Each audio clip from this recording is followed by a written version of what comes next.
ባለቤቱ ባለሁለት ጾታ ነች እና ባለሁለት ጾታ ነች። እሱ ላይ ደግሞ ትልቅ ጫና አለው ያ ነገር ማለት ነው። በዚህ የተነሳ ብዙ ጉዳት ደርሶበታል። አምቆ ዝም ብሎ ቆይታ ካለ በቃ ሚስጥር ነው ካልኩ ሚስጥር ነው። ለምንድን ነው የምትናገረው? አረ ለምሷ ምን ነግረሃታል? ምንድን ነው ያልካት? እውነቱን ንገረኝ፣ አትደብቀኝ። ነግረሃታል? ነግረሃታል?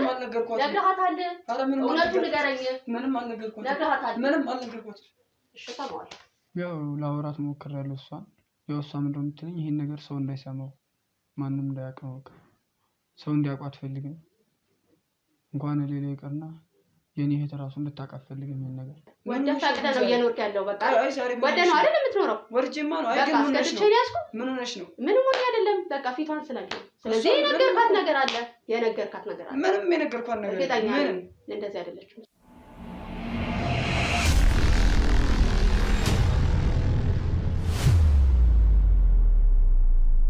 ውድ ቤተሰቦቻችን ዛሬ ደግሞ በአዲስ ታሪክና በአዲስ ቪዲዮ ተገናኝተናል። እንግዲህ እህታችን የቀጠረችን መንገድ ላይ ነው። እዛ ጋር እንደምታዩት እኛን እየጠበቀች ትገኛለች። ውድ ቤተሰቦች እስኪ እንሂድና የጠራችን ጉዳይ በጣም አሳሳቢ ቁጭ ብለን የምናወራው አይደለም። እባካችሁ ፈጥናችሁ ድረሱ ባለች መሰረት መጥተናል። ወደሷ ባለች እንግዲህ ወንድሟ ጋር ትንሽ የተፈጠረ ችግር አለ። ባለትዳር እና ከሚስቱ ጋር የሚኖር ወጣት እንደሆነ ነግራናለች። ትንሽ ከባለቤት ጋር የተፈጠረ ችግር አለ። ያን ችግር እንዳለች እንግዲህ እስቲ ከሷ እንስማ። የእውነት ግራ የሚያጋባ ነው። ወንድሜ ያገባት ሚስቱ የሁለት ጾታ ባለቤት ማለትም ወንድም ሴት ናት እና በግብረ ሰዶም እየተጠቃብኝ ነው ግንኙነት ላይ እሷም እሱን እያደረገችው በጣም ታሞብኛል ተቸግሬያለሁ ባለችን መሰረት ነው እንግዲህ ስራችን ብለን መንገድ ላይ እንዲሆን እናገኛታለን። ሳናገኛት አንውልም ብለን ጠዋት ነው ስራ ብለን ወጥተናል። ራቅ ብለናል ትንሽ ከከተማችን። ውድ ቤተሰቦቻችን እስኪ ይህ ጉዳይ እውነት ነው ወይስ ውሸት የሚለውን ከእሷ አንደበት እንስማው። ላይክ፣ ሼር፣ ሰብስክራይብ እያደረጋችሁ ሀሳብ አስተያየት ኮሜንት ሴክሽን ላይ እየሰጣችሁ አብሮነታችሁን አሳዩን። ውድ ቤተሰቦቻችን አንቺ ነሽ መሰለኝ አይደል?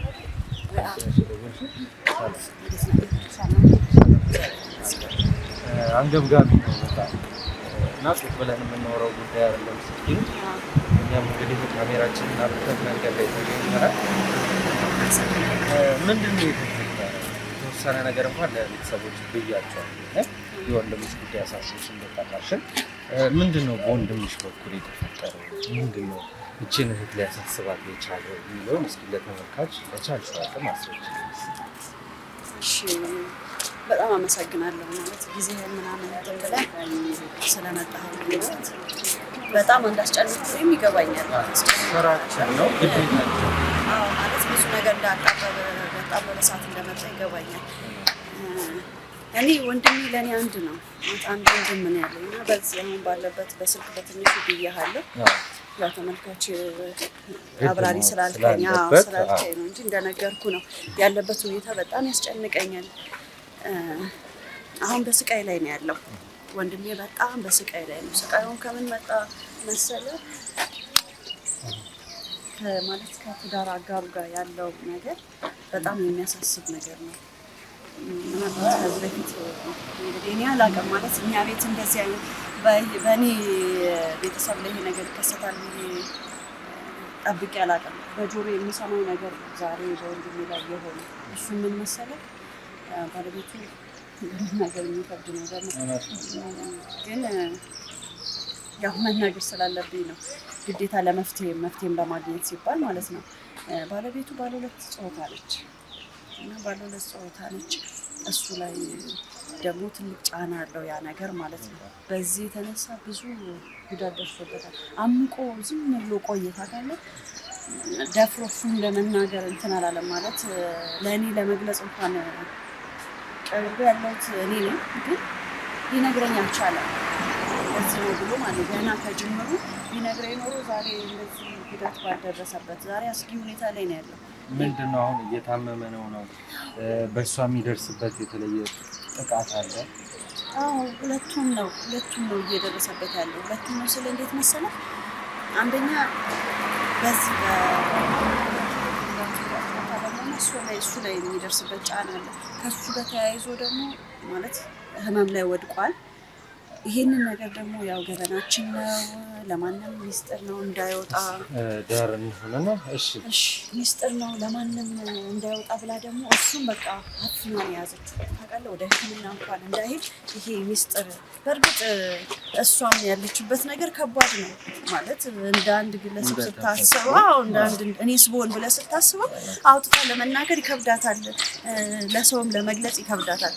ስለዚህ ገበናችን ነው ሚስጥራችን እንዳይወጣ ያው ሰው ከሰማም ደግሞ በእኛ ህብረተሰብ የመገለልን ነገር ይኖራል። እኔ ይሄ የሚለኝ ከኔ ግምት የተነሳ ነው ገባ ሊኖር ይችላል ከሚል ሚስጥራቸውን ሚስጥር አድርገን እንኖር አይነት ነገር ነው።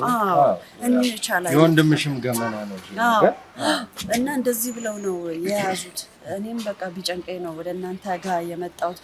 እናንተን የሚያስጨንቁ ለዚህ ነው። ለምን እኔ ግራ ገባኝ ማለት አሁን እሷ ለእኔ ጥሩ አመለካከት የላትም። ለምን ስቀርብ እንደ ወንድም ስቀርብ ያው በታሪክም ብዙ ጊዜ አሁን በባልና ሚስት መካከል ቤተሰብ ሲገባ ጥሩ ነገር አይኖርም የሚባል ነገር ስላለ ያ ነገር እንዳይፈጠር ብዬ በጣም ራሴን ቆጥቤ ነው። ከዛም በኋላ ግን ከጊዜ ወደ ጊዜ እሱ ላይ በጣም የተለወጠ ነገር ማለት ጭምትነት፣ ይሄ ስነ ልቦናም የለም እየወደቀ እንትን እያለብኝ ሲመጣ ተጫንኩት ማለት ነው። ምንድን ነው እኔ መሰለኝ ጭራሽ በዚህ መልክ ያልጠበኩትን ነገር ነው የነገረኝ ማለት ነው። እኔ ስሰማ ለ3-4 ቀን ታመሜያለሁ በቃ ማለት ለራሴ ዝም ብዬ ማለት ነው። ግን የጠበኩት ምን መሰለህ ይሄ በትዳር መካከል አለመግባባት ምናምን አለ። ወደ ትዳር ከገቡ በኋላ ረዥም ሰዓት እኮ በፍቅር ኖረዋል። ግን ያለ መግባባት ምናምን ወደ ትዳር ከገቡ በኋላ የባህሪ ነው ችግር የመሰለ ለውጥ ይኖራል። ያው ይታያል። ወደዛ ስለነገር አንቺንም ማደከምሽ ያው እንዳልሽ ቁጭ ተብሎ የሚወራ አይደለም። ቀጥታ ወደ ጉዳዩ መግባት አለባችሁ ባካችሁ ብለሽን ስለመጣ ተመልካቾቻችንም እንግዲህ የእህታችን ጉዳይ እውነትም ቁጭ ተብሎ የሚወራበት ወይም ደግሞ የምንመካከርበት ጉዳይ አይደለም። ለወንድማችን መፍትሄ ቶሎ የሚሰጥበት ነው። እንዳለችው ሚስቱ እነም ቅድም ለመግቢያ ላይ ብያቸዋለሁ የሁለት ጾታ ባለቤት ናት። በዛም እሱ ላይ የሚደርስ ተጽዕኖ እሱ ላይ የሚደርስ ጫና እንዳለ ነግረናለች ውድ ቤተሰቦቻችን። ስለዚህ እንግዲህ ስትጠይቂው ይህንን ነገር እንደተፈጠረ ሲነግርሽ አንቺ ጋር የነበረው መልስ ምን ነበረ? ምላሽ እንዴት ተሰጠሽው? ከሚገርም ነገር ማለት እኔ በግድ በጫና ነው የነገረኝ። ምንድን ነው ማለት በቃ ሁኔታውን ሳየው በቃ ወንድሜን የማጣት ያክል ነበር የተሰማኝ ከሁኔታው ማለት ነው።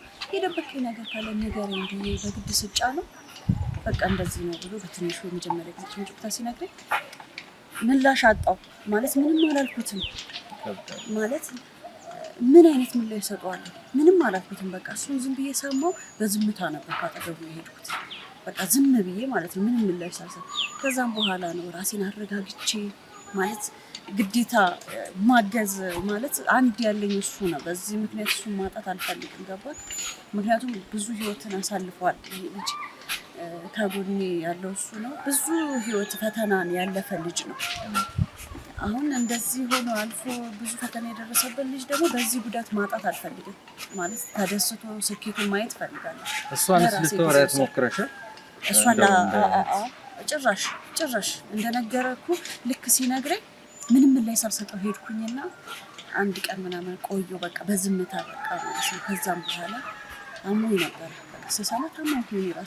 ራሴን አረጋግቼ ድጋሚ ሄጄ አወራሁት። ከዛን ድጋሚ ሄጄ ሳወራው ደግሞ በግልጽ ያለውን ነገር ሲነግረኝ ህመሙ ምናምን እንደዚህ ሲያስረዳኝ ከዛን ሐኪም ቤት ስለምን አልሄድኩም በተደጋጋሚ ጠይቄዋለሁ። ሕክምና ለምን አላደረግክም ማለት እሺ እንሂዱላ ብዬዋለሁ።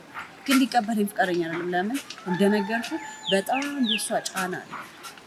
ሚስጥር ማለት ገበናችንን አታውጣ አይነት ነገር ማስፈራራት ነው፣ ጫና ነው። ታስፈራራዋለች ይሄ ነገር እንዳይወጣ እና ወጥቶ በፊት ለስራ ይንቀሳቀስ ነበረ ምናምን። አሁን ግን ህመሙ ይዞታል። እንደገና ደግሞ እንዳይገናኙ ማለት ነው። እኔ እዛ ቤት ሲሄድ ደስተኛ አይደለችም። እኔ እሷ ጋር ስገባ ምናምን ደስተኛ አይደለችም። ለምን ካሁን ያ ህመም ላይ አይደለም ለህመሙ መፍትሄ ከመፈለግ አንጻር ይነግራታል ብላ ታስባለች። ለዛ እኔ ስታይ ደስተኛ አይደለችም። አቀባበሏ ላንቺ በቃ መጥፎ አመለካከት ነው ያላት። አዎ መጥፎ አመለካከት። እኔ ደግሞ እዛ ጋር በተደጋጋሚ እየታየው እሱን እንድትጎዳው አልፈልግም። ለዛ በተቻለኝ አቅም እሷ በሌለችበት እሱን ማግኘት ፈልጋለሁ። ስልክም ስደውልለት የለችም ካለኝ ነው አጋጣሚ ሄጄ ማየው ማለት ነው ጤንነቱን ለመጠየቅ። ለዛ ነው በቃ ያለው ነገር እንዲህ ውጥር ሲልብኝ ወደ እናንተ እንትን ያልኩት። ትክክለኛ ውሳኔ ነው እህታችን። ውድ ቤተሰቦች እንግዲህ እውነትም ዛሬ የመጣንበት እህታችን ጋር መጣጣችን እንዳለችውም ጊዜ የሚወሰድበት ወይም ደግሞ ቁጭ ተብሎ ነገሮች የሚጠኑበት ሰዓት ሳይሆን ቀጥታ ባለጉዳያችን ምን አይነት ሁኔታ ላይ ነው ያለው የሚለውን ነገር ለማየት ነው። እንዳለችን እሷም እንግዲህ ህመም ላይ እየተጎዳ እንደሆነ በጣም አስቸጋሪ ሁኔታ ላይ እንዳለን ልትነግረን የቻለችው። ውድ ቤተሰቦቻችን እስኪ እናንተ ምን ትላላችሁ? እኛ ግራ የሚገባ ስሜት ውስጥ ነው ያለሁት ነው። ይህ ነገር እውን ነው ወይ የሚለው ሳላይ ማመን አልፈለኩም። ወይ ደግሞ ከባለ ጉዳዩ ከራሱ አንደበት ወይም እቺ ሁለት ጾታ ናት የተባለች ሴት ከራሷ አንደበት ስለዚህ የምትነግረን ነገር ካለ ያንን ነገር ካልሰማስላል ግራ የሚያጋባ ስሜት ውስጥ ላይ እናንተ ሀሳብ ምን ይላል? ሀሳብ መስጫ ላይ ያስቀመጣችሁ ላይክ፣ ሼር፣ ሰብስክራይብ ያደረጋችሁ በድጋሚ ሀሳብ አስተያየት ካለ ኮሜንት ሴክሽን ላይ በማስቀመጥ አብረናችሁ እንሄዳለን። ያው እኔ በሚገባበት መንገድ እገባለሁ። ከዛ አንቺ አስፈላጊ ሲሆን ወደ ገበያልሽ ማለት ነው። ውድ ቤተሰቦቼ አብሮነታችሁ አይለያል። እሱም ድጋሚ ወደደወለና ጋር እያመማት ሰምናልና እሱ ጋር ያለው ወይስ ደግሞ በዚህ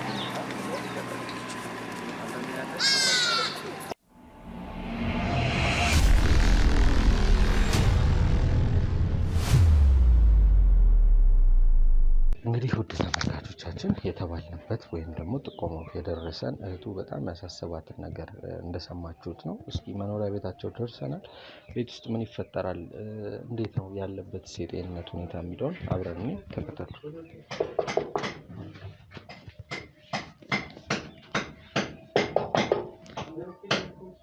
እዚህ አካባቢ ስራ እየሰሩ ስለሆነ ያው ከተረብሻችሁ ይቅርታ። ሰላም ወንድም፣ እንዴት ነህ? ሰላም አለን። እኛ ከአንድ ማህበራዊ ሚዲያ ነበር የመጣ ነው። ስለ አንዳንድ ጥንዶች መልካም የሆነ የህይወት ታሪክ ቪዲዮዎች እየሰራን ሌሎች ሰዎች እንዲማሩበት ማስተማር የሚሆኑ ቪዲዮዎች እንሰራለን እና አካባቢ ላይ ዞር ብለን ስንጠይቅ ስለአንተና ስለ ባለቤትህ አንዳንድ ነገሮች ተነገሩን እና እሱን ለማየት ነበር አመጣጣችን። እንችላለን? አግባ። ዝጋው በሩ። ኦኬ። ባለቤት የለችም ነው? እሺ፣ በጣም ደልች አረፍ ነው። እሺ፣ ያው እንዳልኩ በዚህ ጊዜ የምንሰራው በብዙ ጥንዶች ላይ በማህበራዊ ህይወታቸው ቤታቸው ውስጥ የተመሰገኑ የሚባሉ ለሌሎች ሰዎች አርአያ መሆን የሚችሉ ሰዎች አሉ እና የእነሱን የህይወት ታሪክ እንደዚህ በቪዲዮ በማስቀረት ለሌሎች ሰዎች እንዴት መኖር እንደሚቻል ትምህርቶችን እንዲማሩበት ቪዲዮዎችን እንለቃለን። በመጀመሪያው ፈቅደህ በርህን ከፍተህ ካሜራም እንኳን ይዘን ሳትደናገጥ ለምን መጣችሁ ሳትል ቤትህን ክፍት አድርገህ ስላስገባህን ሳናመሰግን አናልፍም። በሁለተኛ ደረጃ እስቲ ስምህ ማን ነው? አሁን ላለህበት ስምህ አካባቢ ላይ እንግዲህ ጥሩ ትዳር መልካም ባለ ትዳሮች ናቸው የተባለው። እስኪ እንደው ስለናንተ አንተ ማን ነህ? በመጀመሪያ ከስምህ እንጀምራለን። እሺ፣ እኔ ስሜ አቶ አየለ እባላለሁ። ያው በአካባቢ ላይ በጣም ብዙ ቆይቻለሁ። በማህበረሰብ ውስጥ ብዙ ስራዎችን አብሬ ከማህበረሰቡ ጋር ሰራ የኖርኩ ሰው ነኝ። ያው ባለቤቴም ለድንገት ወጣ ብላ ነው አሁን ትመጣለች ብዬ አስባለሁ።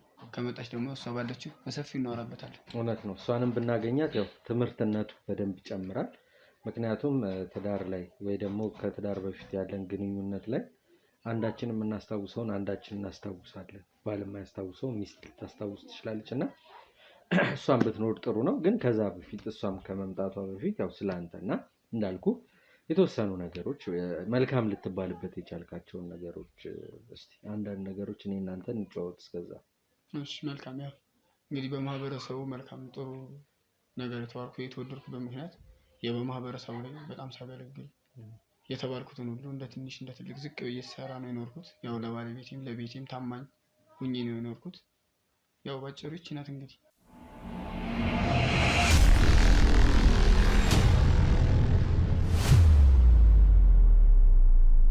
ዛሬ መርካቶ ላይ ሱቅ የሚገዙበት ዋጋ የዛሬ ዓመት ግን ሱቅ የሚያከራዩበት ሊሆን ይችላል። ከ3.3 ሚሊዮን ሙሉ ክፍያ ጀምሮ ሱቆችን ገንብተን በአንድ ዓመት እናስረክቦታለን። እንግዲህ እንደምትመለከቱት ከዜሮ ተነስተን በ2 ወራት ውስጥ ብቻ ሰሚ ቤዝመንት አውጥተንለታል። በሚቀጥለው 1 ዓመት ደግሞ ለእናንተ ለደንበኞቻችን የምናስረክብ ይሆናል ማለት ነው። በ640 ሺህ ብር ቅድመ ክፍያ የሱቅ ባለቤት መርካቶ ላይ መሆን ይችላሉ ማለት ነው። ይህንን ሱቅ ስናዘጋጅ ከ11 ካሬ እስከ 32 ካሬ የስፋት አማራጮችን ይዘን መተናል። ያወጣንለትም ከቤዝመንት እስከ 3ኛ ድረስ የተለያዩ አማራጮችን መርጠው መግዛት ይችላሉ። ቢፈልጉ የሚያከራዩት አሊያም ደግሞ ራስዎ ነግደው ትርፎን ማግኘት የሚችሉበት ጥሩ የኢንቨስትመንት አማራጭ ሊሆንልዎት ይችላል። ለበለጠ መረጃና ለሳይት ጉብኝት ደግሞ ከላይ በሚገኙ ስልክ ቁጥሮች ደውለው እኛን ማግኘት ይችላሉ። እናመሰግናለን።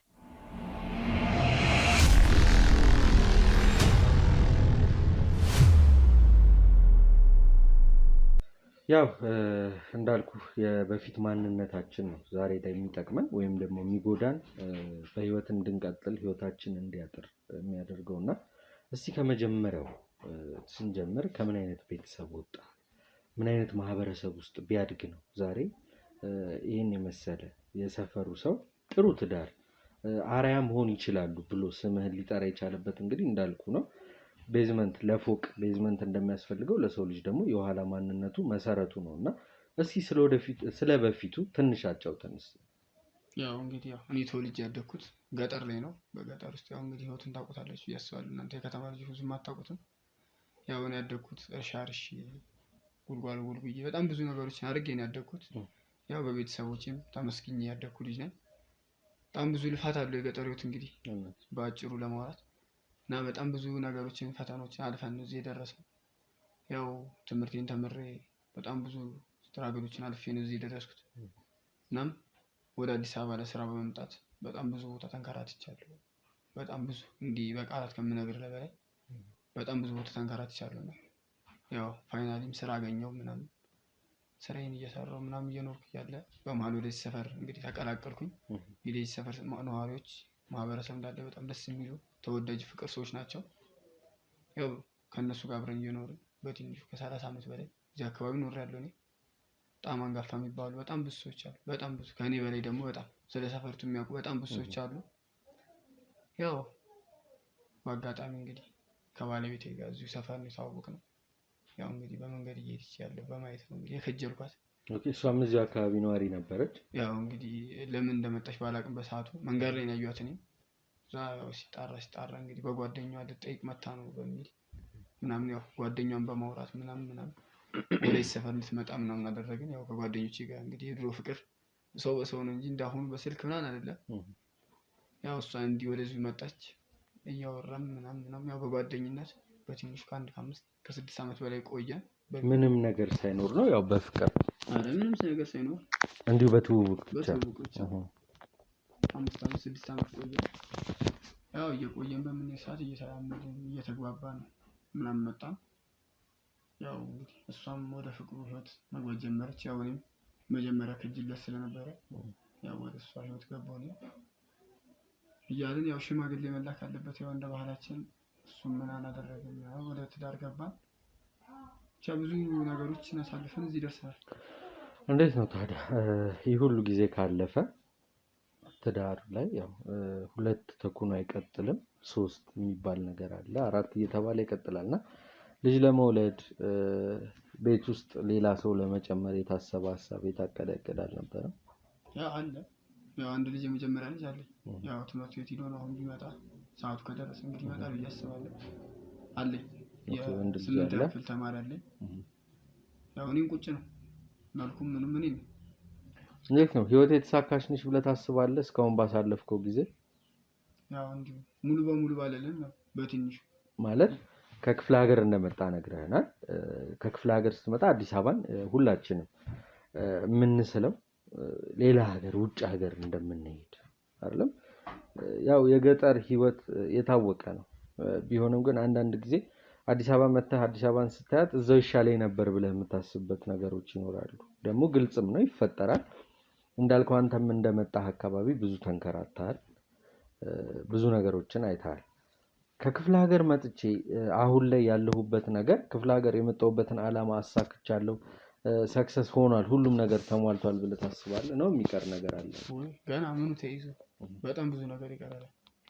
ካሰብኳቸው ጥቂቶችን ያደረኩት ገና በጣም ብዙ ይቀራል። አዲስ አበባ እዛ ክፍለ ሀገር ነው እንደሚወራልን ምናምን አይደለም። ብዙ ፈተናዎች አሉት፣ ብዙ መከራ አሉት።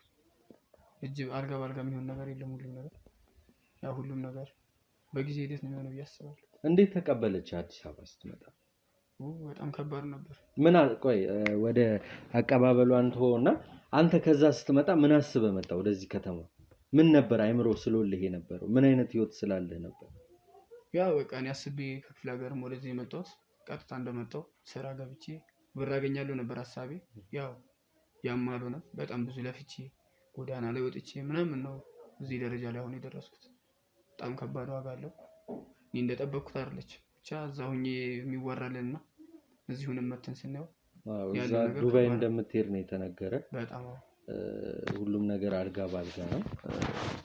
ከዚህ በፊትም ብዙ ጊዜ ቪዲዮዎች እንደዚህ ስንሰራ አብዛኛው ሰው ከክፍለ ሀገር ሲመጣ እንትን ያለ ነው አሪፍ ኑሮ እንደሚኖር ቀጥታ እንደመጣ ስራ እንደሚያገኝ አምኖ ነውና የሚመጣው። እዚህ ሲመጣ አብዛኛው ክፍለ ሀገርም ሰው ጎዳና ላይ ወድቆ ነው የምናየው። እናት ልጆቿን ይዘው ወድቃ እናያለን። ወጣት በሱስ ተነክሮ ብቻ አብዛኞቻችን ካሰብነው ሀሳብ ውጪ የሆነ ኑሮን ነው አዲስ አበባ ላይ የምንኖረው። አይደለም ከሌላ ቦታ ወደዚህ ከተማ ሰው መጥቶ ቀርቶ ከዚሁ ላለው ራሱ እንደምታስበው አይደለም። ስራ ሰላም እንግዳ ናቸው።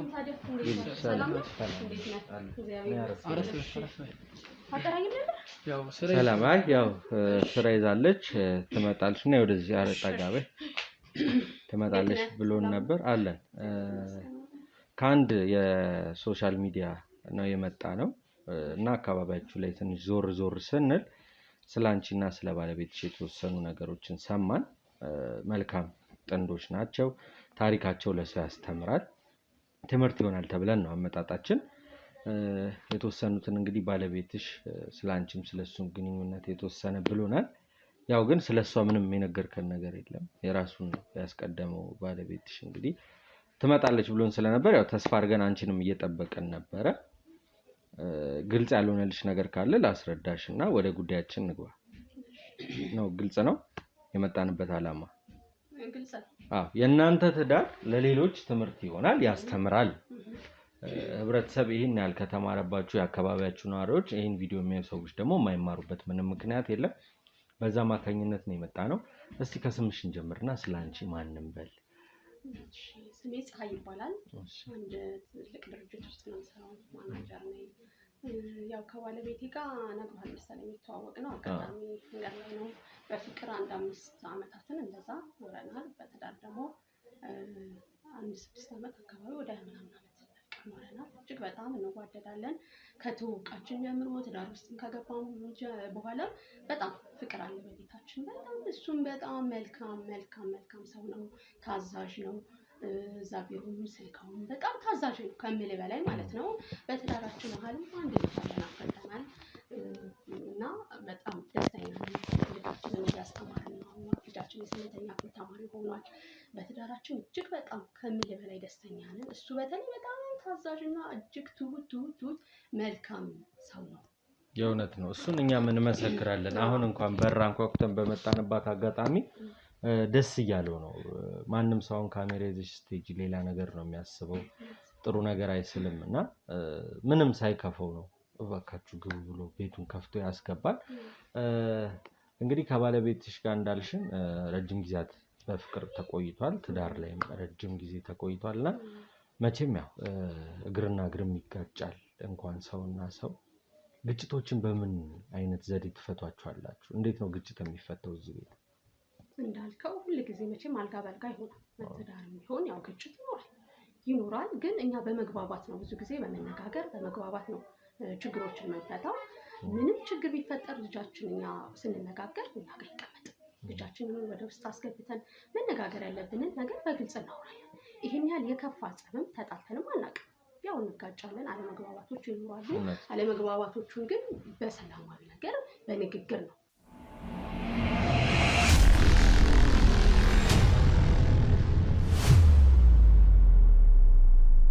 አይቀርም፣ እውነት ነው። ሰው ይጋጫል፣ ግን ይሄን ያህል የከፋ ግጭት የለም ነው። እስቲ ዛሬ ያለሽበት መቼም የትላንትና ማንነትሽ ነውና ስላንቺ ያው ባለቤትሽም ከክፍለ ሀገር የመጣበትን አመጣጥ ያሳለፋቸውን ህይወት ነግሮናልና እስቲ ስላንቺም የተወሰነ ከልጅነትሽ እንዴት አደግሽ? ምን አይነት ቤተሰብ ውስጥ ተወልዳ ብታድግ ነው እንደዚህ አይነት ነገሮችን በንግግር የምትፈታ በሰላም የምትፈታ ሚስት የሆነችው የሚል ጥያቄዎች ይኖሩናል ተመልካችም እኛም እና እስቲ ስላንቺ ለኛ ይጠቅማል የምትይው ያው ሁሉም አይወራም ያሳለፍናቸው አንዳንድ አይደለም ለሰው ማውራት ቀርቶ ራሳችን የማንደግማቸው ነገሮች አሉ። ከዛ ውጪ ለተመልካች ያስተምራል የምትይው ነገር ስላንቺ ንገሪኝ እስቲ። እኔ ያው እዚሁ አዲስ አበባ ነው ተወልጄ ያደግኩት። ከጥሩ ቤተሰብ ነው ያደግኩት። ያው እናቴም አባቴም አሁን በህይወት ባይኖሩም እጅግ በጣም መልካም አድርገው ነው ያሳደጉኝ። 2 ልጆች ነን እኔና ወንድሜ ማለት 2 ልጆች ነበሯቸው። በጣም በቃ ለኛ እንድንማር እንድንለወጥ እጅግ በጣም ብዙ ጥረትን አድርገዋል። ማለት ተምረንም ጥሩ ደረጃ እንድንደርስ ያው ኑሯቸው ሳይኖራቸው በጣም በድህነት ነው ያደግነው እኛ። ግን በቃ ተምረን የሆነ ትልቅ ደረጃ እንድንደርስ እጅግ በጣም ቤተሰቦቻችን አስተዋጽኦ አድርገዋል። እኔ ተምሬም ዲግሪ ይዣለሁኝ።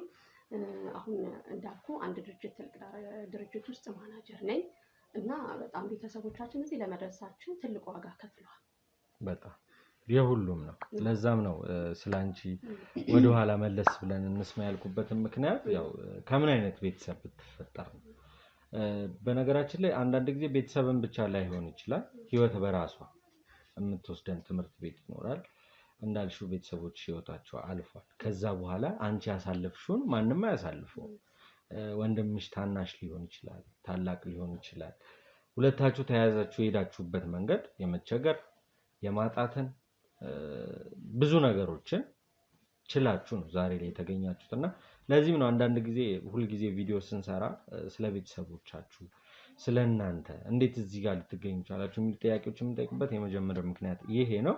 ያው እንግዲህ ውድ ቤተሰቦቻችን እዚህ ቤት ዛሬ የመጣንበትን ዋናውን ዓላማ ከመግባታችን በፊት ሁሉ ጊዜም ደግሞ እንደምናደርገው ቪዲዮ የምንሰራበት ምክንያት ከነዚህ ጥንዶች ታሪክ እንድታውቁበት እንድትማሩበትና በእንደዚህ አይነትም መንገድ ማለፍ ይቻላል ወይ ለካ እንዲም አለ ብላችሁ እንድታስቡ ነውና እስቲ ስለዚህ ቤተሰብ ያላችሁን ሐሳብ አስተያየት ኮሜንት ሴክሽኑ ላይ እንድታስቀምጡልን እንጠይቃለን። ውድ ቤተሰቦች እንግዲህ ቀጣይ ቀን እዚህ ቤት መሰጠት ያለበት ወይ መደረግ አለበት የምትሉትን ሽልማት ይዘን መተን መልሰን የምንገናኝ ነው የሚሆነው። እናንተ ግን ላይክ ሼር ሰብስክራይብ አድርጉ። ሐሳብ አስተያየት በድጋሚ ኮሜንት ሴክሽን ላይ አስቀምጡልን። ስለነዚህ ጥንዶች ምን ተሰማችሁ፣ ምን አዲስ ነገር አያችሁ የሚለውን ኮሜንት ሴክሽኑ ላይ አስቀምጡልን። ውድ ቤተሰቦቼ ቀጣይ ቀን እዚህ ቤት ሽልማቱን ወይም ስጦታውን ይዘን ስንመጣ እስክንገናኝ ድረስ ቸር ቆዩልን።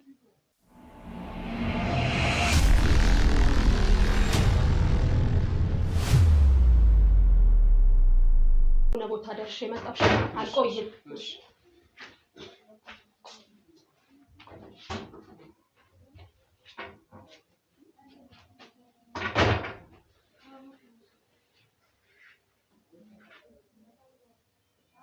ሄሎ ወይ ጓደኛዬ እንዴት ነህ? ደህና ነህ? ጠፋህ እኮ በሰላም ነው? ወንድሜ ቆይ አንዴ እደውልልሃለሁ። እህቴ እንዴት ነሽ? ሰላም ነሽ? እንዴት ነሽ? አለ ደወልኩልህ ስልክ አታነሳም። ሳይለንት ነበር አልሰማሁትም። አስጨነቀኝ። ተጨነቀኝ። ችግር የለም እናቴ። አትጨነቂ ማለት ምን ማለት ነው? በዛ ላይ ስልክ አለማንሳት በስልክ ላወራ ነበር። ከዛ አለማንሳት ምናልባት እሷ ካለችው ብዬ ደግሞ ጸጥ አልኩ። ቴክስትም እንዳልክልህ ፈራሁ። ሳይለንት ነበር ለዛ ነው። ይቅርታ አስጨነቅኩሽ። ኧረ ምን ታስጨንቀኛለህ? እና እንዴት ነህ? እስኪ ተይኝ ብሶብኛል። በጣም እያመመኝ።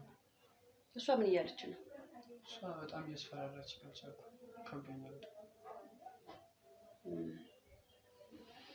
አይዞክ ለትንሽ ጊዜ ነው። እሺ ነገሮችን እያስተካከልኩ ነው። እስቲ የሚሆን ከሆነ አንድ የጀመርኩት መንገድ አለ። በዛ መካከል የቻልነውን ሁሉ እንሞክራለን። እኔም ዝም ብዬ አልተቀመጥኩም፣ ግን ያው መጨረሻ ላይ ማወቅ አይቀርም ብዬ ነው ጸጥ ያልኩት።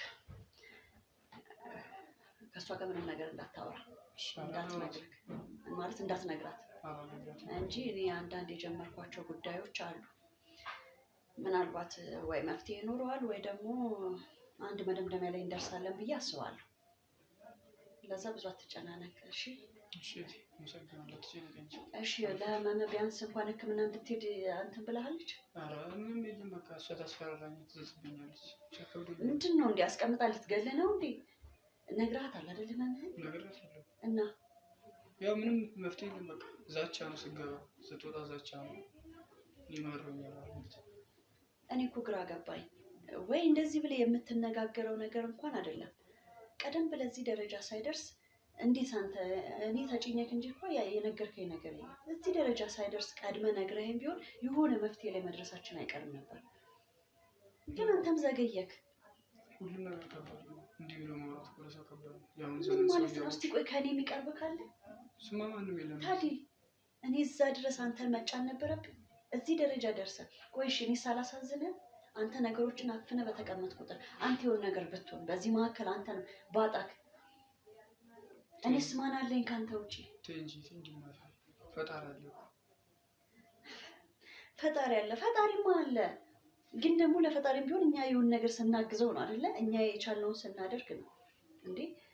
እስቲ በዚህ መካከል አንተ ህይወትን ብታጣስ፣ ህመሙ በርትቶ ወደ ሌላ ነገር ተቀይሮ ህይወትን ብታጣስ፣ እሱ በሆነና በተገላገልኩት እንዴት እንደመራለኝ።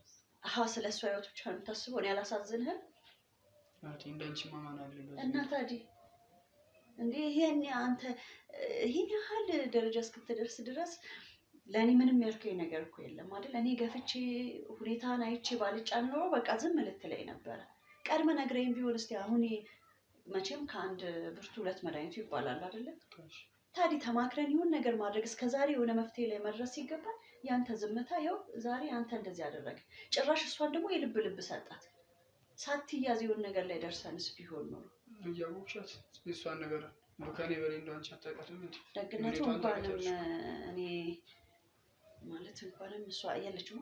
አሁን የለችም፣ ወጣች። አሁን በቃ እንኳንም አልኖረችም። እኔ አሁን ፊት ለፊት እሷን በቃ በምንም አጋጣሚ ፊት ለፊት ማየት አልፈልግም።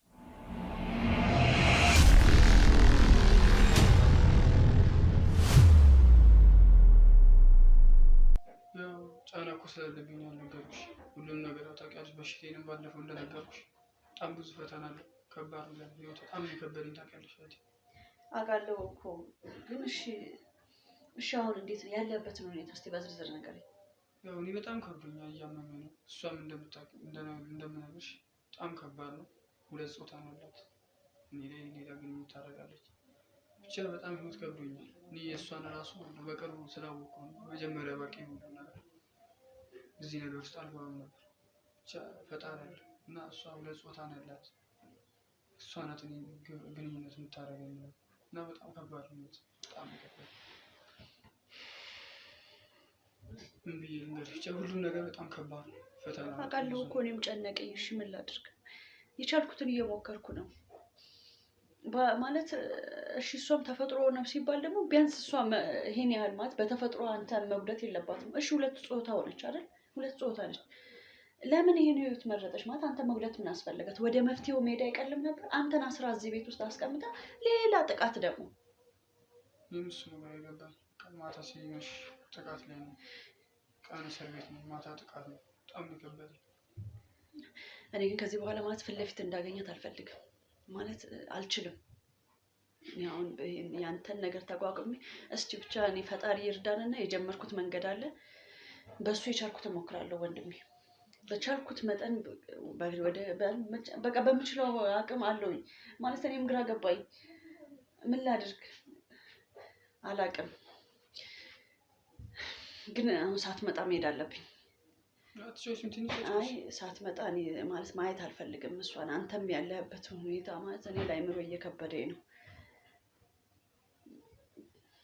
እኔ እኮ የምናገረውን ሁሉ አጣሁኝ። እንዴት አልጨነቅም? ያለህኝ እኮ አንተ ነህ። አንድ ምን አይነት ሲኦል ውስጥ እንዳለክ። በር እየተንኳኳ ነው። እሷ ነች። እጭ እያልኩኝ አምላኬ ትዕግስት ውስጥ እንዴት ነሽ? ሰላም ነሽ? አሁን መውጣትሽን ነገረኝ። አዎ እንዴት ነሽ? ቆይሽ እንዴ ከመጣሽ? አይ ገና ነው። ሻይ ቡና ታዲያ ምን ዝም አልካት በባዶ ቤት? አይ እሄዳለሁ እያልኩሽ እንደ በአጋጣሚ እግረ መንገዴ ነው። እኔ ልወጣ ሄጄ ነው። ኧረ እባክሽ ቁጭ በይ። እግረ መንገዴ ነው የመጣሁት። እሺ አትጥፊ። እሺ አትጥፊ። አልጠፋም። እደውላለሁ። እሺ እሺ። ሁሉ ሰላም ነው አይደል? ሁሉ ሰላም። ይቅርታ አድርጊልኝ እንግዲህ ማለት ልክ ስትገቢ መውጣት ሆነብኝ። አይ ቁጭ ብለሽ ሻይ ቡና ብትይ ደስ ይለኝ ነበረ። እንደነገርኩሽ ማለት እግረ መንገዴ ነው የገባሁት። እሺ አትጥፊ። እሺ እሺ። ቻው ወንድሜ። እሺ እደውላለሁ። እሺ ምን አልካት ለዚህ ለነገረኛ እህት? ምን አልካት? ምን ያውቃለሁ እኮ ያልሆነ የሆነውን እየዘበራርቅ ነገርካት አይደል? ነግረሃታል። ዝም በል እኔ አንተን ባህሪ ያውቀዋለሁ። ነግረሃታል አይደል? ምንም የነገርኳት ምንድን ነው የነገርካት? ንገረኝ። እርግጠኛ ነኝ ነግረሃታል። ስትወጣ ደስተኛ ነች። ነግረሃታል። የሆነ ነገር ነግረሃታል። ለማንም እንዳትናገር ብያለሁ። ሚስጥር ነው ብያለሁ አይደል? ነግረሃታል። በቃ ሚስጥር ነው ካልኩ ሚስጥር ነው። ለምንድን ነው የምትናገረው? ነግረሃታል። ምንድን ነው ያልካት? እውነቱን ንገረኝ። አትደብቀኝ። ነግረሃታል። እውነቱን ንገረኝ። ነግረሃታል። እሺ እሰማዋለሁ። ዛሬ አንተ ብትደብቀኝ እሰማዋለሁ እኮ። ያኔ ስሰማው ግን ያኔ ታየዋለህ። ነግረሃታል። እኔ እሰማዋለሁ እኮ ወሬውን። ነግረሃታል። ስትወጣ ፊቷ ጥሩ አይደለም። ስለዚህ ነግረሃታል። አንቺ ለሴንሲልሽ ባለቤቴ ነግረሃታል። ባንቺ ምን ይዋሻለሁ? ነግረሃታል። ምንም የነገርካት ነገር አለ። ሚስጥር ነው አትናገር ለማንም ብያለሁ አይደል? ተነጋግረናል አይደል? ለምንድን ነው የምነግራት? መች ነገርኩሽ? እሰማዋለሁ። የሰማው ቀን ግን ጉድ ነው። ምን ሆነሽ ነው ዛሬ? ምን ሆነሽ ነው የመጣሽው? አይደል ምንም ሆኜ አይደለም። ምንም ነክቶኝ አይደለም። በቀን ነግረሃታል። ለምን ፊቷ ላይ የሆነ ነገር ይነበባል። እያየኋት እኮ ነው ስትወጣ። ባትነግራት ምንም እንደዚህ ሆና አትወጣም ነበረ እንዴ። ሻይ ቡና በይ እንኳን ሰታት እኮ ቶሎ ብላ ነው የወጣችው። ቸኩላለሁ እያልሽ አይደለም። ፊቷም ጥሩ አይደለም። ስለዚህ የነገርካት ነገር አለ።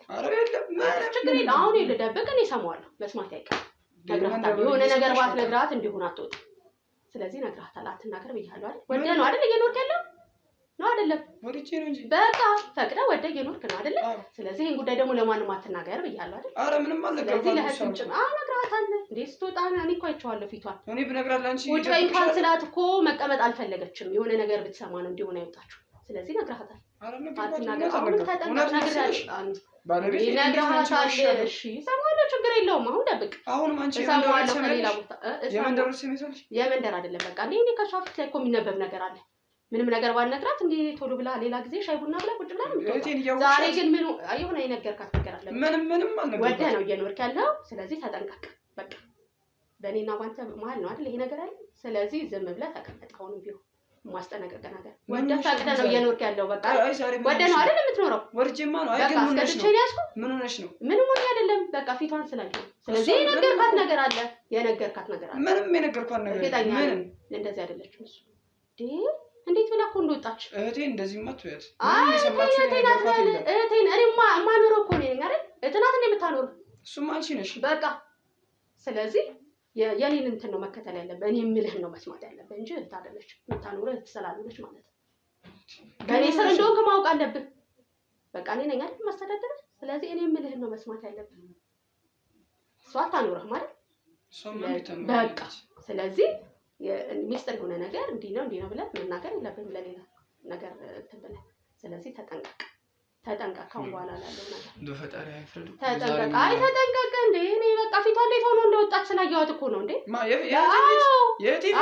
የሆነ ነገር ባትነግራት እኮ እንዲሆን አትወጣም ነበር። ደግሞ አትከራከረኝ። የሆነ ነገር እኮ እንዳወራ ታወራራራሽ ያስታውቃል። አትከራከረኝ። የማኖርህ እኔ ነኝ፣ የማስተዳደር እኔ ነኝ። ስለዚህ ለሷ ምንም ነገር ለሌላውም ለሷም ሳይሆን ለሌላውም ነገር ይሄን ነገር ልስማውና ያኔ እንተያያለን። አሁን ክዳሃል፣ ችግር የለውም። አሁን ክዳሃል፣ ምንም አልነገርኳትም ብለሃል። ስለዚህ ወደህ ፈቅደህ ነው እየኖርክ ያለው። ተጠንቀቅ።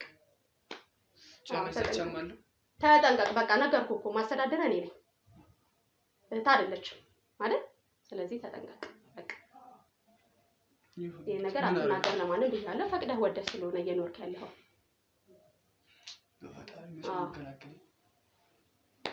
እና ተጠንቀቅ። ራስን እንትን በል።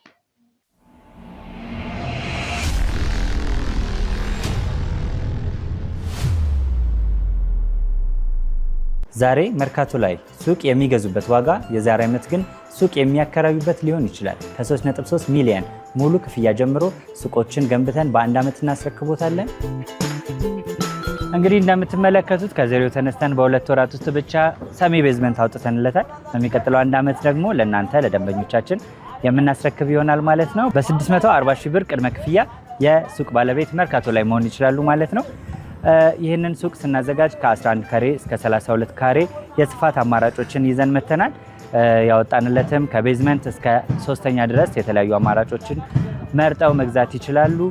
ቢፈልጉ የሚያከራዩት አሊያም ደግሞ ራስዎ ነግደው ትርፉን ማግኘት የሚችሉበት ጥሩ የኢንቨስትመንት አማራጭ ሊሆንሎት ይችላል። ለበለጠ መረጃና ለሳይት ጉብኝት ደግሞ ከላይ በሚገኙ ስልክ ቁጥሮች ደውለው እኛን ማግኘት ይችላሉ። እናመሰግናለን።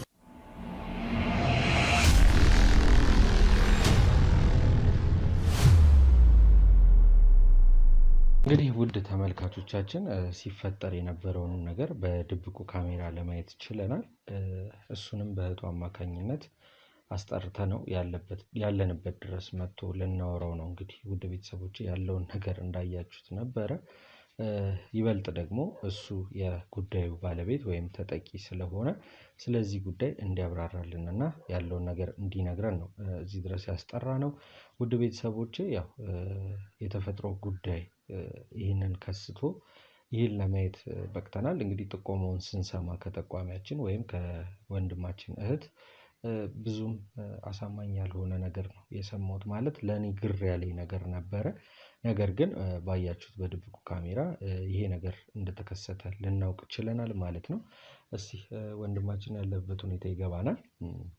እህትህ ናት ለዚህ ጉዳይ ያንተ ጉዳይ አሳስቧት ተጨንቃ ያለውን ነገር ልትነግረን ፍቃደኛ ሆና እኛ ጋር የመጣችውና ምንድነው እየተፈጠረ ያለው? ባለቤት ጋር ያለው ይሄ እውነት ነው ወይ? የሁለት ጾታ ባለቤት ናት የሚባለው ነገር ትክክል ነው ወይ የሚለውን ነገር እንድትነግረን ነው። እንዳትሳቀቅ ቤት ውስጥም ያው ስታስፈራራ ስትዝትብህ ነበረ እንዳየነው።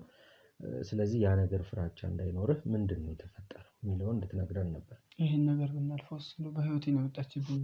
ይህን ነገር ዘላችሁ ሌላ ነገሮችን ብንነጋገር ግድ የለህም። ይኸውልህ አሁን አንተ በጣም ከዚህ በላይ ለአንተ ላይ የሚመጣ ነገር የለም። ምክንያቱም ተጠቅተሃል፣ ተጎጂ ነህ፣ ህመም ላይ እንዳለህ እህትህ አብራህ እየታመመች የተሰቃየች እንደሆነ ግልጽ ነው።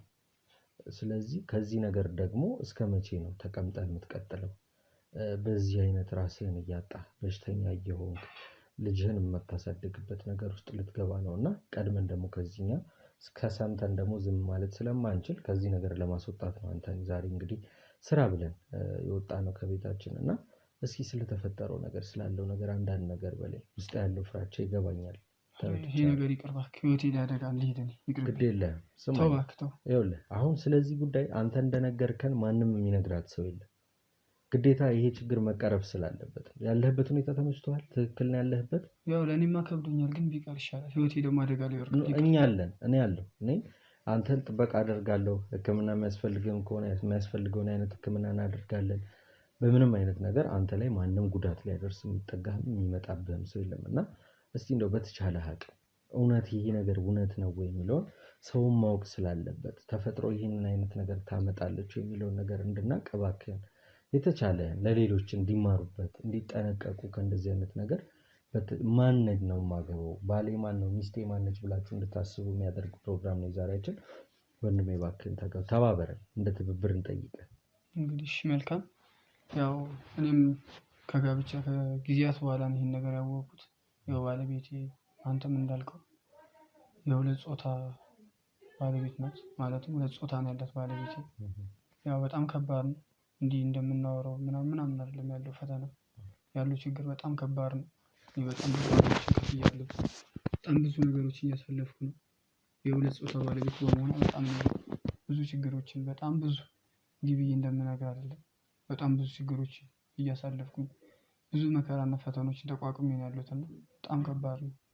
ስለዚህ እንዲህ በቃ እንደምነግር አይደለም፣ ብቻ ሁሉም ነገር ከባድ ነው። ሌሊት ያው ብዙ ጊዜ ሰዎች ግንኙነት እንደሚያደርጉት እሷ ናት እኔን ግንኙነት ታደርገኛለች እና በጣም ከባድ ህይወት እያሳለፍኩ በጣም እህቴም ያው ነግራ ከሆነ በጣም ብዙ ትጨነቃለች፣ ታስባለች እና በጣም ብዙ ፈተናዎችን እያሳለፍኩ ነው ያለሁት። እህቴም ያው በማታውቀው በማገባት መሀል ላይ ገብታ በጣም ጭንቅ ውስጥ ገብታ ነው ያለችው እና በጣም ህይወት ከብዶኛል። በጣም ከዚህ በላይ እንግዲህ ምኖር ራሱ እየመሰለኝ ያለ ህይወት በጣም ፈተና ሆናብኛለች። ግን ብቻ ፈጣሪ ጠብቀው ከዚህ። እስቲ ይህንን ነገር ባለቤትህን ከመቼ ጀምሮ ሊፈጠር እንደቻለ እንዴት እዚህ አይነት ጉዳይ ውስጥ እንደገባች እንዳልከን ከትዳር በኋላ ከረጅም ጊዜ በኋላ ነው ይህን ነገር ያወቀው እና ልታማክራት ይሄ ነገር ልክ አይደለም ልትላት የሞከርክበት አጋጣሚ አልነበረም? ያው ላወራት ሞክሬያለሁ።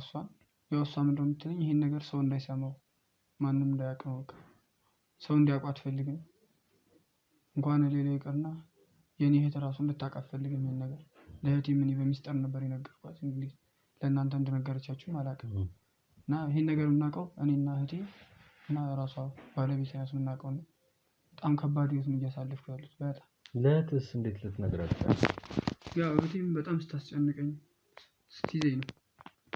በጣም ስትገፋፋ ምንድን ነው የተፈጠረው ምንድን ነው በጣም ስታስጨንቀኝ ህመሜ ከቀን ወደ ቀን እየባሰ ስትሄድ ነው ስታስጨንቀኝ። ያው እህትም ስለሆነች ለእሷ የነገርኩት እንጂ ለእሷ መናገር ፈልጌ አልነበረም። በጣም ስታስጨንቀኝና ስታስገድደኝ ለእህቴም የነገርኳት ነው። የባለቤት መልስ በቃ ሁል ጊዜ ይህን ነገር ሰው እንዳይሰማው በቃ ሁሌም ማንም እንዳይሰማ ነው። እንኳን አይደለም እህቱ ልጄ ራሱ እንዲሰማ አትፈልግም። በጣም ከባድ ነው። እውነት ነው። የእውነት ግራ የሚያጋባ ስሜት ያለው ነገር ነው። ውድ ቤተሰቦቻችን እያየን ያለ ነው። ተፈጥሮ ነው ብላለች ወይስ አሁን ይህን ነው እኛ ማረጋገጥ ያቃተን እና በተፈጥሮ ምክንያት ነው እንደዚህ የሆነችው? ያው እሷ እንደምትለኝ በተፈጥሮ ነው ከልጅነቴም ጀምሮ ነው የምትለኝ። ስወለድ ይዤ የመጣሁት ነገር ነው የምትለኝ። እኔ ግን እያሳመነኝ አይደለም። በጣም ብዙ ነገር ከባድ ነው። ብቻ ፈጣሪ ያው አይተንም አጋጥሞንም አያውቅም። እኔ አጋጥሞኝ አያውቅም። እንግዲህ ከተወለድኩ እስካሁን ድረስ እስከዚህ እድሜ ድረስ እንደዚህ አይነት ነገር አጋጥሞኝ አያውቅም። በጣም ከባድ ነው። እኔ በተፈጥሮ እንደዚህ አጋጥሞኝ በፍጹም አያውቅም። ሰው ልጅ ሁለት ጾታ ይዞ እንዴት ይፈጠራል? እንዴት! በጣም ከባድ ነው። በጣም ለእኛም እንግዲህ ይህንን የወንድማችንን ገለጻ እስክንሰማ ድረስ ከሱ አንደበት ይሄ ነገር እስኪወጣ ድረስ እንግዲህ ጥቆማ የሰጠችን እህታችን ካያችኋት መንገድ ለመንገድ እየሄድን ነበር ጥቆማውን እየሰጠችን ያለችው። በጣም አንገብጋቢና አሳሳቢ እንደነበረ ነው በተደጋጋሚ ስትናገር የነበረው። ውድ ቤተሰቦቻችን ከዚህ በላይ አሳሳቢ የሚሆን ነገር የለም። የእውነት ወንድማችን አሁን ያለበት ሁኔታ እንዴት ነው? ከወንድም ከሴትም ጋር እየኖረ ራሱንም እየተደፈረ አይነት ነገር ነው የሚሆነው እንጂ አሁን ፍቃደኝነት አይደለም እየሆነ ያለው። ለዛም ነው ለሰው እንዳትናገር ሰው ከሰማ እገልሃለሁ እያለች ስትዝትና ስታስፈራራ የነበረው። ውድ ቤተሰቦቻችን የእውነት አስቸጋሪ ጊዜ ላይ ነው ያለነው። እውነት እቺ ሴት በተፈጥሮ ሁኔታ ነው ወይ እዚህ ውስጥ የገባችው የሚለውን እንግዲህ ከሷ አንደበት የምንሰማ ነው የሚሆነው። እንዴት በእንደዚህ አይነት ሲቹዌሽን ደግሞ ልትኖር እንደቻለች ምን ቻሌንጆች እንዳሉት በጣም ከባድ ነው የእውነት። ሚስት ብሎ አግብቶ ትዳር ብሎ የያዘው ህይወት ላይ እንደዚህ አይነት ነገሮች ሲፈጠሩ እሱም ከማስፈራራቷ ውጪ የእውነት ያሳስባል። ያለበት ልጅ ወልደዋል። ልጃቸውን የት ያድርጉት? የት ይበትኑት? የእውነት ከባድ የሆነ ነገር ነው። እህቱን ስትነግረን እንደነበረው ካያችሁ ተጨንቃና አስባ ነበረ። በድጋሚም እንግዲህ ካሜራ ካስቀመጥን በኋላ ከሱ አንደበት አንዳንድ ነገሮችን እንድንሰማ ልከናት ነበረ። እሷንም ልከናት እንግዲህ እሱ እየፈራ እንደሆነና መታከም እንደማይፈልግ እየነገራት የነበረበትን አጋጣሚ አይተናል። ብቻ ውድ ቤተሰቦቻችን አላቅም ለወንድማችን ያላችሁን ሀሳብ ኮሜንት ሴክሽን ላይ አስቀምጡልን። ወንድሜ በዚህ አጋጣሚ መምከር የምትፈልገው ማስተላለፍ ያለበት ትክክለኛ መልእክት ነው ብለህ የምታስበው ከትዳር አንጻርም ወይ ደግሞ ተዋውቀን አብረን ከምንኖረው ሰው አንጻርም መናገር ያለብን ነገር ካለ? ያው እንግዲህ ከኔ ህይወት እንደምትማሩት ያው ሁላችሁም ከትዳር በፊት ከትዳር በኋላ በደንብ ትጠናኑ፣ ያሉትን ችግሮች ብትነጋገሩ። ያው የኔ አይነት ህይወት ከሚያጋጥማችሁ ሁላችሁም ተነጋግራችሁ ያሉባችሁን ችግሮች ቀድማችሁ ብትፈቱ። አንዴ እንደዚህ አይነት ህይወት ውስጥ ከገባችሁ በኋላ መውጣቱ ያው ከባድ ነው። እኔ እንደምታዩኝ በጣም ስቃይ ውስጥና ችግር ውስጥ ነው ያለሁት እና የተጋባችሁም ብትሆኑ አሁንም ብትጠናኑ፣ ብትተያዩ፣ ሁሉን ነገር ብትረዳዱ ማለት ፈልጋለሁ። ያልተጋባችሁም በፍቅር ህይወት በጓደኝነት ያላችሁም ብትሆኑ ሁሉን ነገር ብትጠናኑ፣ ብትነጋገሩት አሪፍ ነው። ያው በኋላ ህይወታችሁ ምስቅልቅሉ እንደኔ ከመውጣቱ በፊት ሁላችሁም ያው ሁሉን ነገር ብትነጋገሩበት አሪፍ ነው ማለት ትፈልጋለች። አመሰግናለሁ። ውድ ቤተሰቦቼ እንድንማርበት ለሁላችንም ሼር ይደረግልን፣ ላይክ ኮሜንት ይሰጥበት፣ በስነ ስርዓት ሼር ተደርጎ ሁሉም ሰው እንዲያዩና እባካችሁን ከመጋባታችሁና አብራችሁ ኑሮ ከመጀመራችሁ በፊት ስለዛ ሰው ስለዛች ሴት የራሳችሁን የሆነ ጥናት ሙከራ ሳታደርጉ እዚህ ነገር ውስጥ አትግቡ የሚል መክራችኋለሁ። ምክንያቱም ዛሬ ያየነው ነገር ወንድማችን ላይ ትልቅ ችግር ፈጥሮ ነውና የተገናኘ ነው። እሱን ለማሳከም እኛ በቻልነው አቅም የራሳችንን እርምጃ እንሮጣለን። እናንተ ደግሞ የድካም የልፋታችንን ውጤት ትሰጡናላችሁ ብለን እናስባለን። ይህች ሴት ከመች ጀምሮ በእንደዚህ አይነት ሁኔታ ውስጥ ቀጠለች፣ ከዛስ በምን አይነት ሁኔታ እዚህ ደረሰች የሚለውን እሷ አንደበት እንሰማለን። ውድ ቤተሰቦቻችን እንዳልኳችሁ ሼር አድርጉት፣ ላይክ ኮሜንት አይረሳ። አዲስ ቤተሰብ ናችሁ ደግሞ ሰብስክራይብ በማድረግ ቤቱን ተቀላቀሉ ትላለሁ። እሷ ጋር ሄደን ምን ትለናለች የሚለውን አብረን ነው።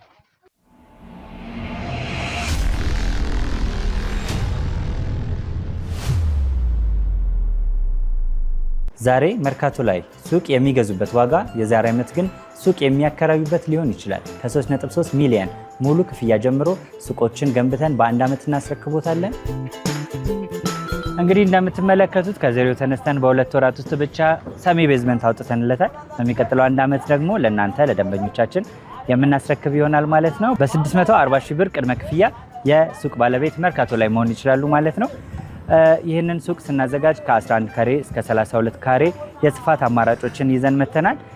ያወጣንለትም ከቤዝመንት እስከ 3ኛ ድረስ የተለያዩ አማራጮችን መርጠው መግዛት ይችላሉ። ቢፈልጉ የሚያከራዩት አሊያም ደግሞ ራስዎ ነግደው ትርፎን ማግኘት የሚችሉበት ጥሩ የኢንቨስትመንት አማራጭ ሊሆንልዎት ይችላል። ለበለጠ መረጃና ለሳይት ጉብኝት ደግሞ ከላይ በሚገኙ ስልክ ቁጥሮች ደውለው እኛን ማግኘት ይችላሉ። እናመሰግናለን።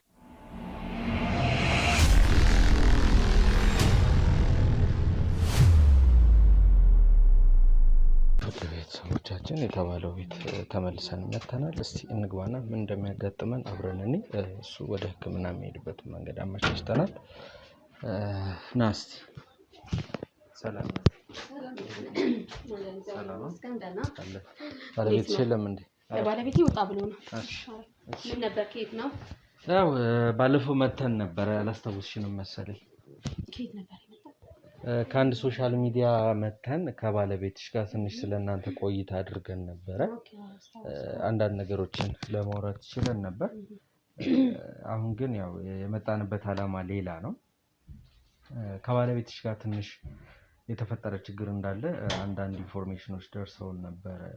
ለሱ ልጠይቅሽ ነበር አመጣጤ። ምን ችግር ተፈጠረ? ምንም ችግር የለም ከባለቤቴ ጋር።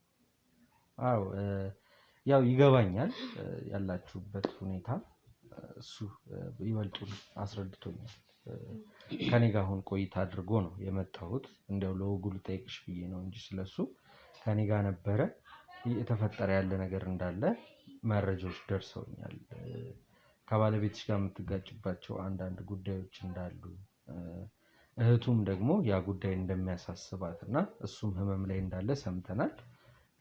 ሊያሳቅቅ ወይም ደግሞ ሊያስፈራ የሚችል ጉዳይ ሊሆን ይችላል። ግን ቢሆንም ለሰው አውጥተው ካልነገሩት፣ ሰው እንዲያግዝ ካልተሞከረ በስተቀር ይሄ ነገር መስተካከል አይችልም እና ያለሽበት ሁኔታ ምን ይመስላል የሚለው ልጠይቅሽ ነበር። ይገባሻል ብዬ አስባለሁ። መቼ ከባለቤቴ ጋር ምንም ማለት እንዴት ምን ብሎ ነው? አንተ እንዴት ማለት ምን ብሎ ልኮ ነው? ምን አውርቶልህ ነው? እንጂ ሰላም ነን ከባለቤቴ ጋር እስካሁን በሰላም ነው እየኖረን ያለ ነው። ምን ብሎ ነው? አዎ ቤት ውስጥ የሰላም ኑሮ ልትኖሩ ትችላላችሁ። ግን ይቅርታ ግን ካሜራም ይዘህ መታል። ምንድነው ካሜራው? ካሜራ ያንንም ስንመጣ ነበር አይደል? አሁን ዛሬ ምን አዲስ ነገር ኖሮ ነው ካሜራ የረበሽሽ? አይ ስለዚህ እንጃ ባለፈው በጣም እንትን አለብኝ። ኦኬ ተረጋጊና እንደ ወንድም እኔን እንደ ወንድም ቀርበሽ አይተሽ ስለዚህ ጉዳይ መፍትሄ እናበጅለት ነው ይመስለኛል። ከበፊት ጀምሮ አብሮሽ የነበረ ነገር ነው። ባለቤትሽ ከትዳር በኋላ ያወቀው አንድ ነገር አለ አንቺ በግንኙነት ወቅት ማትመቻችበት ወይ ምንድነው ነገር? ምንድነው ነገር? አውርቶልህ ነው አይደል የመጣኸው? ምንድነው አረፍ ምለው? ምን ነግሮ ነው አንተ የመጣኸው? እኮ ላስረዳሽ ምንም ነገር እኮ ምንድነው ነገር ንገረኝ እኮ። ቁጭ በያ አይደለም እኮ ምንድነው ነገር ንገረኝ። እንዴት ነው ቁጭ ምለው? ምን ቢነግርህ ነው አንተ እዚህ ድረስ የመጣኸው እንዴ?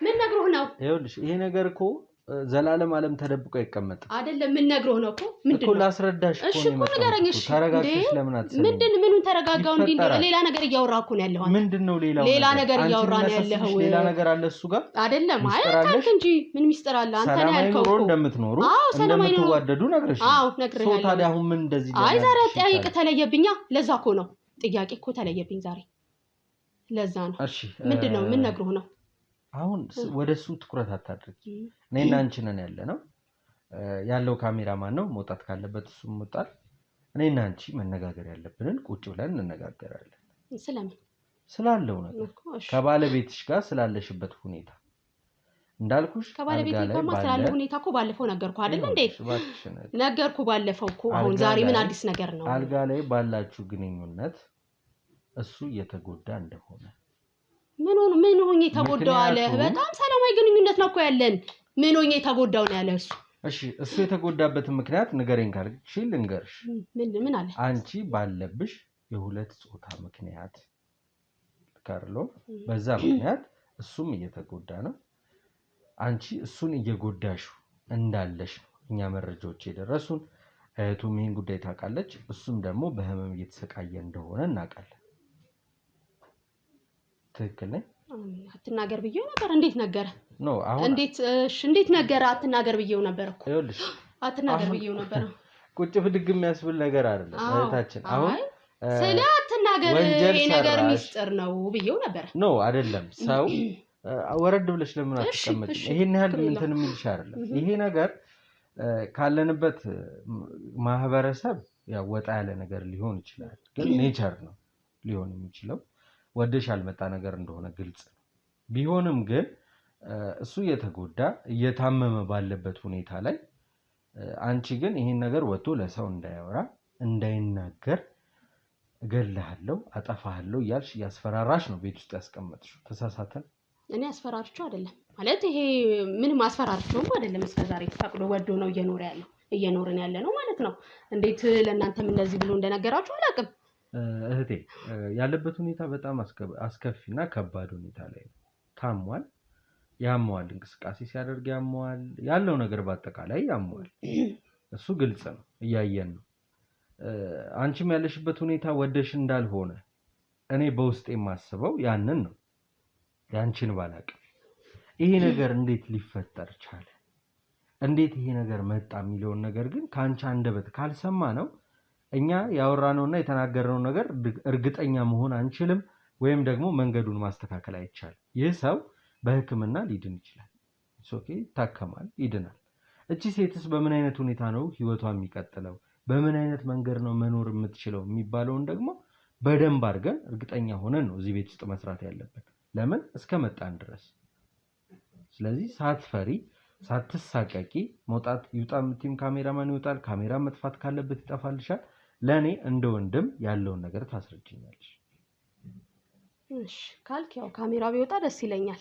አጥፋለሁ አንተ ካሜራው ቢወጣ ደስ ይለኛል እሱም ቢወጣ ደስ ይለኛል ያው እንደ ወንድም ስላልከኝ እንደ ወንድም ቀለል አድርገ ነው የሰራሽ ወንጀል አይደለም ያለበት የተፈጥሮ ጉዳይ ነው ስለዚህ ይሄን ነገር ላንቺ መፍትሄ መፍጠር ይቻላል የሚለውን ብዙ ምናቃቸውም ዶክተሮች አሉ ህክምና ቦታ ላይም አብዛኛው ሰዎች እንተዋወቃለንና ያንን መፍትሄ ለመፍጠር እኔ ከጎንሽ ሆኜ አብሬሽ ሆኜ መፍትሄ ለመፍጠር ቃል ገባልሻለሁ በመጀመሪያ እስኪ ስላለው ነገር እንዴት ይሄ ነገር ሊሆን ቻለ የሚለውን እስቲ በተቻለሽ አቅም አስረጅኝ እስቲ ያው እንግዲህ ያው እንዳልኩ ማለት በጣም ከባድ ነው እንደዚህ አይነትም ነገር በማህበረሰባችን በጣም ሰው ሲሰማ በጣም ከባድ ነው ማህበረሰቡ ያገልሃል እኔም ደብቄ ኖርኩት ለዚህ ነው ምክንያቱም ማህበረሰቡ ቢሰማ እንደሚያገለኝ ከማህበራዊ ኑሮ ስለማቅ ደብቄ ነው የኖርኩት እኔ ፈልጌው አይደለም ይሄን ነገር ያመጣሁት ያው ተፈጥሮ የሰጠን ነገር ምን ታደርገዋለህ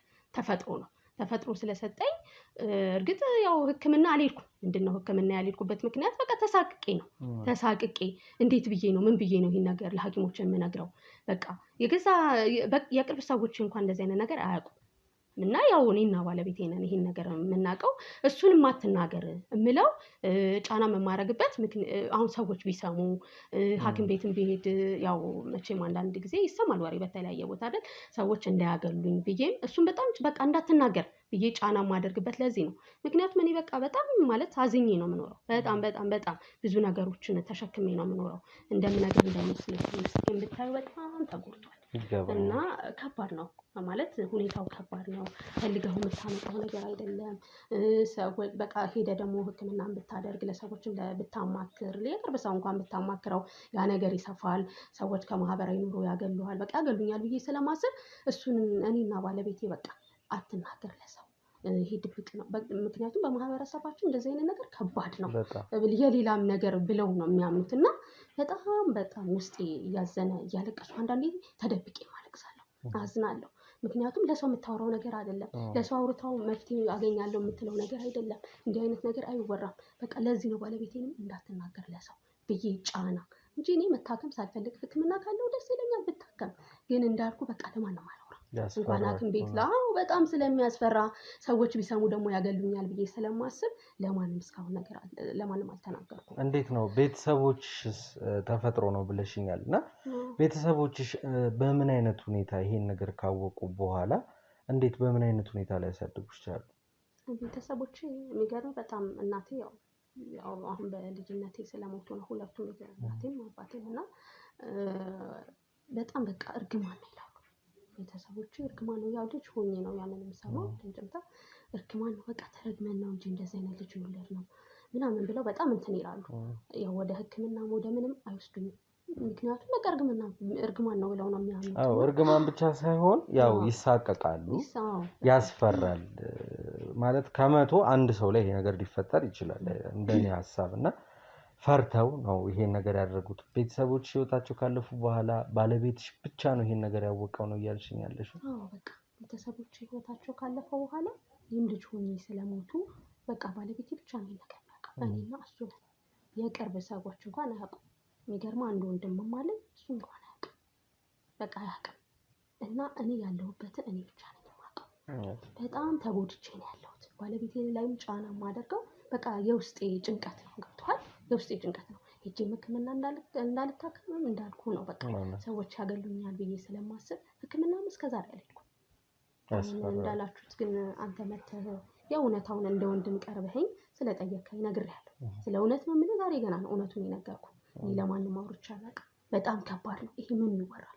በጣም ከባድ እኮ ነው። ምን ይወራል? እኛም ስንሰማ ይሄን ያህል ለማመን አሁን ብዙም ፍቃደኛ አልነበርኩም። እውነት ይሄ ነገር ሆኗል ወይ የሚለው ነገር የእውነት ያሳስበናል። ምክንያቱም እህታችን ምን ያህል ጊዜ ራሷን ከማህበራዊ ህይወት ከራሷ ራሱ ደብቃ እንደኖረች ያው ግልጽና የሚታይ ነገር ነው። ስለዚህ እንዳልኩሽ ብዙ የምናውቃቸው በሕክምና ብዙ ሰዎች አሉ። እነሱንም ለማማከር ላንቺ ደግሞ መፍትሄ ለመፍጠር የቻልነውን ሁሉ አድርገን በሕክምና መስተካከል የሚችል ነገር ካለ በሕክምና ካልሆነም እንግዲህ የተሻለ ህይወት እንድትኖሪ ከልጅሽ ጋር ከባለቤትሽ ጋር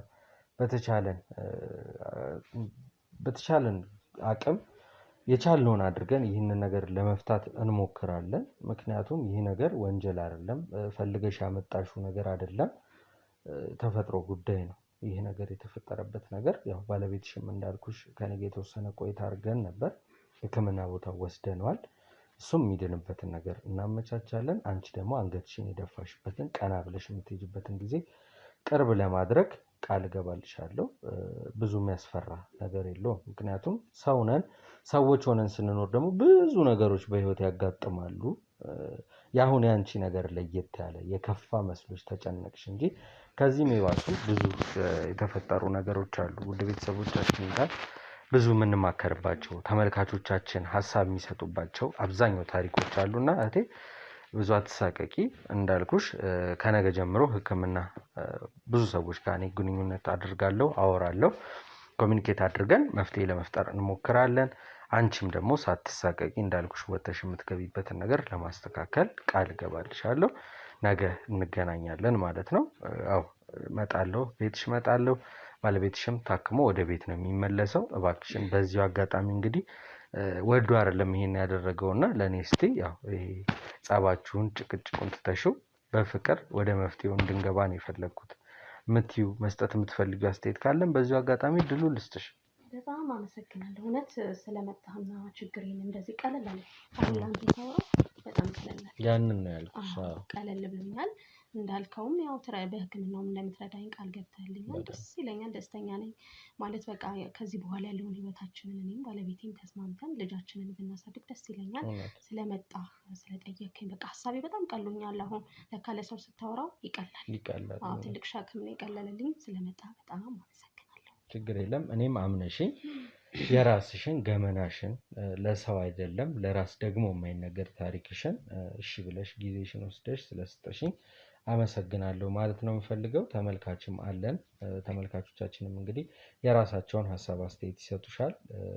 ሼር እያደረጉ ከሰዎች ጋር ይማሩበታል፣ ቁም ነገርን ያገኙበታል። በየቤቱ ከዚህም የበለጠ የተደበቀ ብዙ ሚስጥር አለ። እነዛን ነገሮችም ያው ሳንደብቅ ነገ ነፃነታችንን እንድናገኝ ዛሬ ላይ ራሳችንን ከዚህ ነገር እናውጣ ብለን እንዘጋለን። እንዳልኩሽ ነገ መጣና መልሰን ከአንቺ ጋር የምንገናኝ ይሆናል ማለት ነው። አትሳቀቂ፣ እንዳትፈሪ። ባለቤትሽን ይዤ እመጣለሁ። በኋላም መልሰን እንገናኛለን። አመሰግናለሁ እናቴ። እሺ።